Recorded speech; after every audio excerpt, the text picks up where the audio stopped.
A golden city was built right in the middle of the desert. But this isn't just any city, it's a modern-day kingdom, all created by one powerful family, the House of Maktoum, the absolute rulers of Dubai. You've seen the unbelievable skyline they designed, the airline carrying their name, and the bold vision that transformed empty sand into a global empire. Behind the shining skyscrapers and flawless beaches lies a story of unimaginable wealth, extraordinary power, and deep controversy. We called this story Inside a Trillionaire Life. And even though the family's personal fortune reaches into the billions, not trillions, the empire they control, made up of the city itself, its corporations and worldwide assets, represents a trillion-dollar dream turned into reality. How did one family transform a small fishing village into one of the world's most famous cities? And what does it really mean to command an empire of this size? Today, we're uncovering the story of the Al-Maktoum dynasty, how they built their empire, the luxury they live in, and the dark secrets hidden beneath their multi-billion-dollar fortune. To understand Dubai, you have to understand the man who built it all, Sheikh Mohammed bin Rashid Al Maktoum. He officially became ruler in 2006, though he had been steering the nation for decades before that. When Sheikh Mohammed was born in 1949, Dubai was nothing more than a small trading post where people survived by pearl diving and fishing. But everything changed in 1966 with one discovery: oil. That could have turned Dubai into just another wealthy Gulf state, but Sheikh Mohammed and his father, Sheikh Rashid, had a bigger vision. They knew oil money wouldn't last forever. Real wealth, they believed, wasn't buried underground, it was in what they could build above it. This wasn't just about money, it was about creating a future beyond oil. Sheikh Mohammed's philosophy was daring but simple: build it, and they will come. He didn't wait for demand, he created it. While most cities take centuries to grow, Dubai was engineered with unbelievable speed and precision. He once said, "The race for excellence has no finish line." And he meant it. That mindset drove every single project. He wasn't just a ruler, he was the CEO of a nation, what many call Dubai Inc.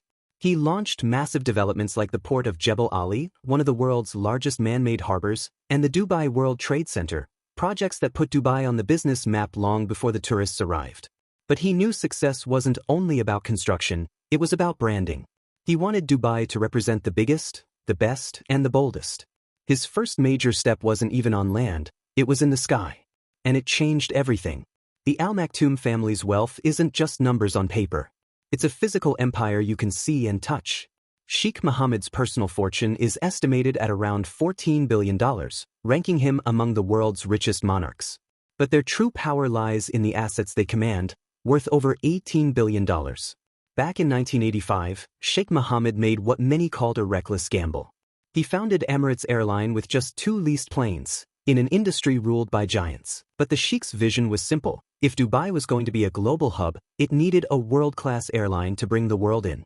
Emirates isn't just an airline, it's a statement. Owned by the government of Dubai, it's a central part of the Maktoum strategy. Flying out of Dubai International Airport, one of the busiest airports on the planet, Emirates literally redrew the global travel map. It created direct long-haul routes that bypassed traditional hubs, turning Dubai into the new center of the world. The airline became famous for its over-the-top luxury, private suites, onboard bars, and first-class service that felt more like a 5-star hotel in the sky. Everything about it was designed to sell the Dubai brand the moment you took off.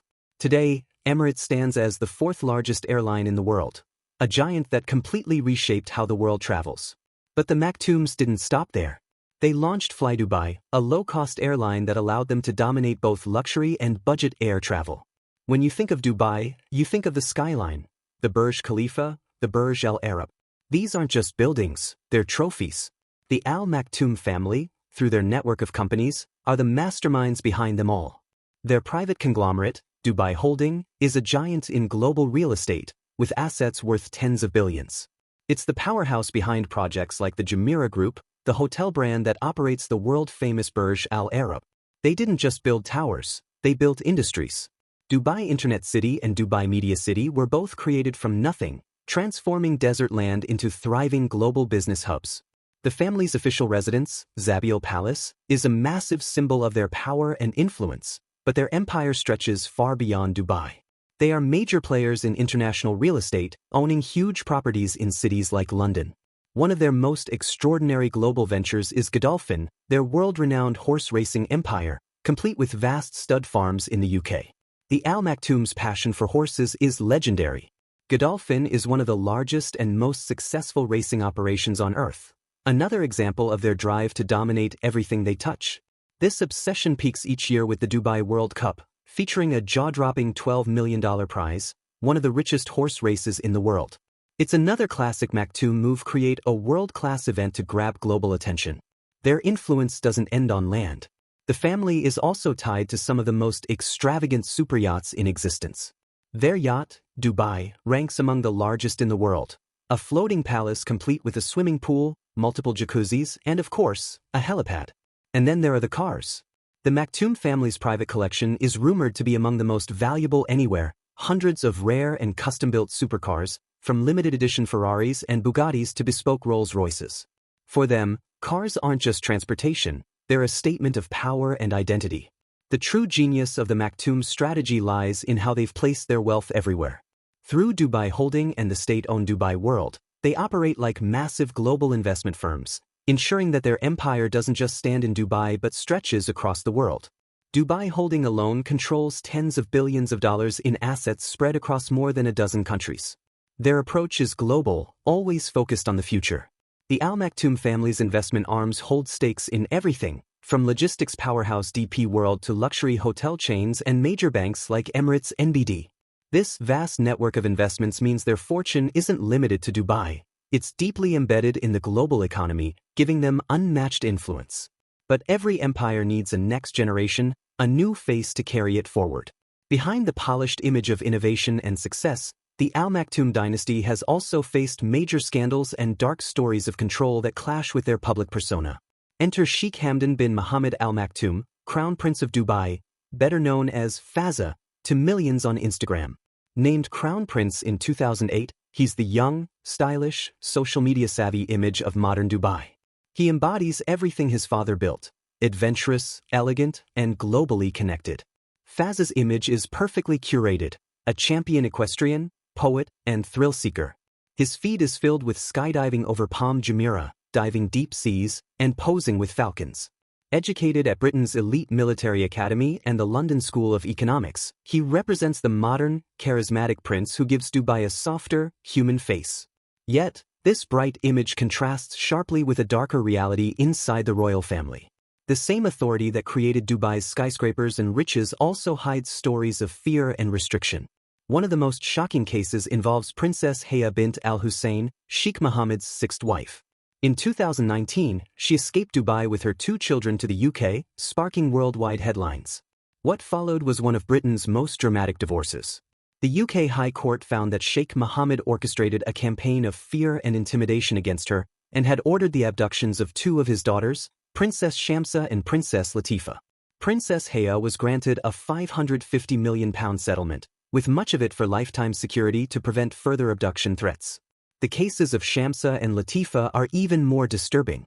In 2000, 18-year-old Shamsa fled the family's estate in the UK, only to be captured weeks later in Cambridge by agents of the Sheikh, allegedly drugged, and flown back to Dubai. She has not appeared publicly since. Her sister Latifa tried to flee twice.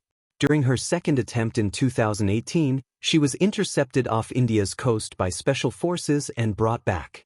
Before being captured, she recorded a video describing her life as a gilded cage. Later, secret videos emerged showing her detained in a villa, prompting the UN to demand proof she was still alive.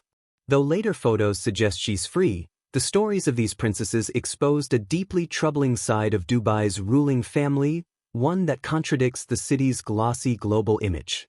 The Al-Maktoum story is one of vast ambition and absolute authority. From desert sands, Sheikh Mohammed and his family built a global symbol of wealth and modernity, an empire worth trillions. Emirates Airlines became the world's gateway to Dubai, their real estate empire transformed skylines, and Crown Prince Hamdan stands as the face of the new era. Yet, behind all that success lies a paradox. The same power that made Dubai rise so fast has also been accused of silencing its own members. The tales of Princess Haya, Shamsa, and Latifa forced the world to ask, what is the real cost of total control?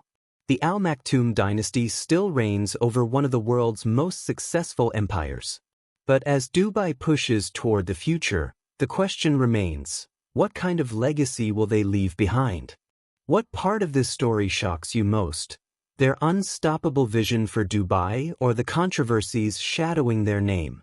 Tell us in the comments, and don't forget to like, subscribe, and hit the notification bell for more deep dives into the world's most powerful families.